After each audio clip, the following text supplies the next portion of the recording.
Welcome back. You're watching South Africa Tonight here on eNCA. Now, applying for jobs is about to become a lot easier, especially for the youth. Government is set to scrap work experience for entry-level posts. Public Service and Administration Minister Noxolo Kiviet says this is to address the country's unemployment rate. For more on this, we're now joined by the department's Acting DDG, Nyiko Mabunda. Thank you so much for your time, Nyiko. We do appreciate it.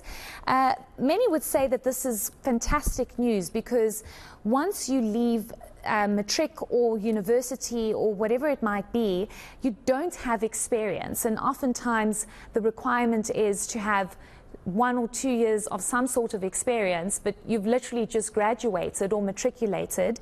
I'm sure that forms the basis of this decision. Good evening, Heidi, and evening to the viewers at home. Thank you for having us. Indeed, if you recall the State of the Nation address by the President, he did mention that we were going to be looking at a number of interventions to improve the ability of young people to enter the job market. Then the minister, when she delivered her maiden budget vote speech, was able to demonstrate the progress that was made in terms of scrapping a number of barriers, including the enforcement of applications that can come via emails, which is something that should be basic. The removal of the need to submit supporting documents, which was a cost barrier again, leading to many young South Africans not being able to have access to the job market. And now we are moving forward to scrapping entry requirement, minimum what we call minimum experience, experience as a minimum requirement for entry-level jobs. And you should note that when you look at the work that we are trying to do, most of South Africans don't have the social capital to have that first crack at the first job. And that's what we're trying to resolve, to make sure that people get access to jobs, they have access to, in a manner that promotes meritocracy, promotes professionalism, improves equitable access to positions across government, and making sure that we reintroduce faith and trust in integrity in the manner in which we recruit, we induct people, we do selection for entry-level positions, and that's what we are trying to do, which is part of the medium-term strategic framework, which was started in 2019, by the way, which outlined a number of central commitments to establish a competent, ethical, and developmental state, including ethical and merit-based public administration and recruitment processes. Okay, I just quickly want to ask you, in terms of the age requirement, if I can call it that, because when you speak about youth, is this also going to be a requirement or an expectation of, for example, the 35-year-old?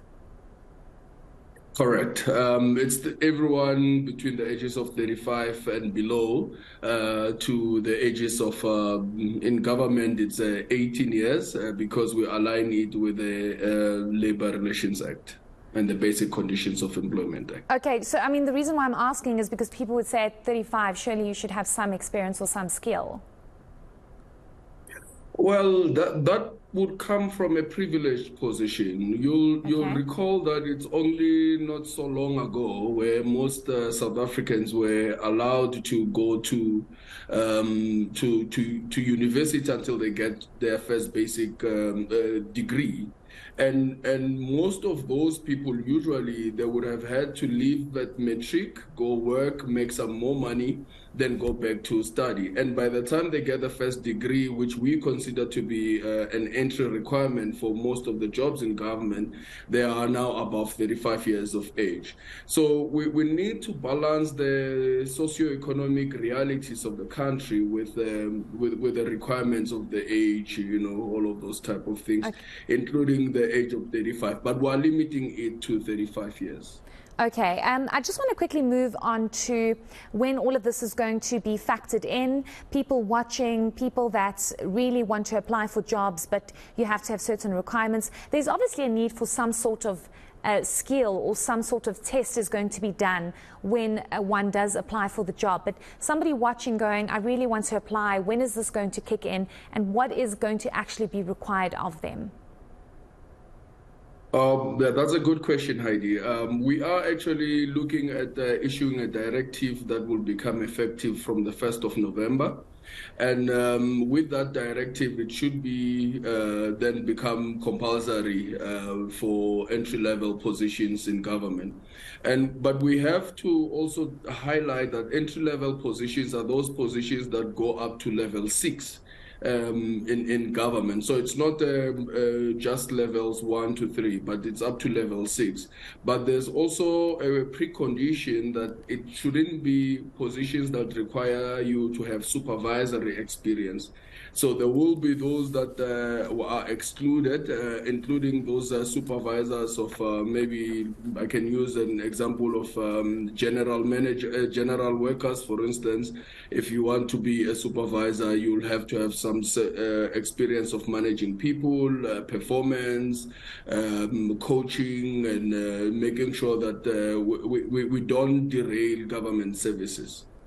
Okay, fantastic. Thank you so much for your time this evening. We really do appreciate it, and I think it is some great news in terms of those wanting to apply. That was the Acting DDG of the Department of Public Service and Administration, Nyiko Mabunda.